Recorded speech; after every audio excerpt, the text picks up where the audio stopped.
Herkese merhaba arkadaşlar, kanalımıza hoş geldiniz. Mert Ramazan Demir ve Afra Saraçoğlu bu hafta magazin dünyasında zirvede yerleşti. Ünlü oyuncular Mert Ramazan Demir ve Afra Saraçoğlu bu hafta sosyal medyada magazin dünyasının en çok konuşulan isimleri oldu. Peki ikilinin bu kadar popüler kılan ne? İşte detaylar.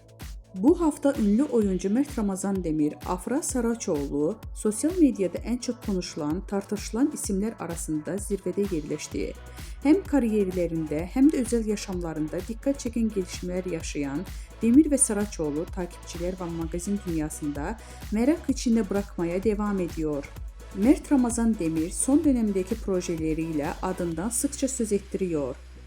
Genç oyuncu son olarak bir dizi projesinde başrollerini oynayarak büyük bir çıkış yakaladı. Hakkında çıkan dedikodular ve özel hayatına dair sorular ise Demir'in sosyal medyada yoğun bir şekilde konuşulmasına neden oldu. Öyle ki Demir'in hem sahnede performansı hem de gizemli özel hayatı hayranları tarafından büyük bir ilgiyle takip ediliyor.